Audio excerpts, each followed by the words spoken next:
I think this is a fantastic comment because there's a lot of people that are, not 21 that want to go and do contract nursing. And some tips. Some tips from someone who's been there. Shop around with your agencies. Don't just assume that because the agency pays well that its support and its conditions are going to be great. Sometimes a big high pay rate, hourly rate, that's a red flag. So where are you going to be accommodated? Do you have to pay to get to your contract? Do you have to fly yourself there or bus yourself there? Or can you take a car? Can you have a car when you get there? What's your accommodation like? Are you stuck in a house? Or are you in a nurse's quarters, which is modern? Does it have Wi-Fi? There's so much to look into as far as the work-life balance stuff that you need to consider. As far as the facility is concerned, choose your hospitals, choose your clinics. Have a talk to others that may have been into the same facility. What are the pitfalls? With regards to doing contract nursing, you can get a job everywhere.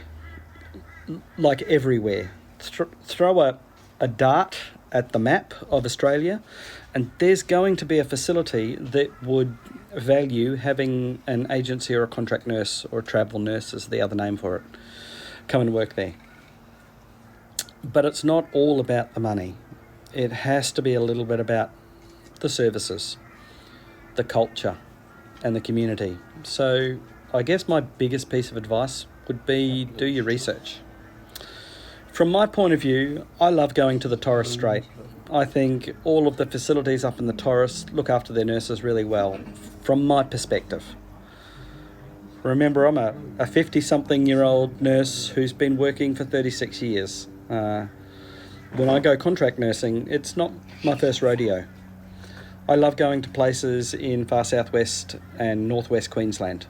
So those facilities are great. I don't have any great experience with Northern Territory other than teaching in those areas, or Western Australia, remote areas, other than teaching in those areas. And I can't speak for Tasmania, Victoria or New South Wales rural and remote placements. My experience is only in Queensland. But do your research. I've never done a contract that I didn't enjoy. I think that I can find my zen wherever I go and work. And I think if you're the sort of person that can do that, you like your own company, but you also like to be included and invited into the fold and be a part of the community, you can have it both ways. So I think the type of person that's really going to do well, contract nursing or agency nursing or travel nursing, whatever you want to call it, is somebody that's really quite flexible when it comes to not only the workload, but also that work-life balance stuff, the isolation. There's a fantastic podcast that I follow, and it's called A Nurse Out Where with Danielle Causa. I highly recommend that you have a look at her podcast or listen to her podcast.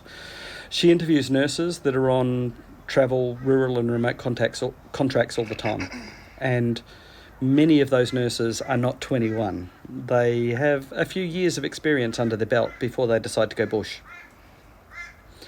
The other thing is, and this is a gratuitous plug for ECT for Health, and that is we actually run an educational program, sorry, tickle in the throat, an educational program for nurses specifically to prepare them to be able to go and work in remote areas on contracts. The program's called PREP, P-R-E-P, Preparation for Rural and Remote Education Program. It's for enrolled and registered nurses who feel that they want to come and brush up and get a little bit of an orientation, I suppose, to what it's like to work in a rural and remote area. There's hundreds of agencies that will try and get you on board. There's a lot of facilities that need you to come on board, but you've got to have the right fit. So hit places like Facebook. and Instagram, where there's rural and remote nursing pages. And that way you'll have access to a cohort of nurses that have been there and done that you can actually fire questions at. I guess that's my best advice, is do your research before you go. But do not let age set you back. Do not let that fear set you back. If you can take a pulse and you can do a set of obs and you know what a deteriorating patient looks like, then you can work in a remote area. You really can. The minority of your work is emergency. The majority is keeping people well. So get out there and enjoy it. Explore it. We live in a great country and there's so much to experience. I highly, highly recommend that you get out there and give it a crack.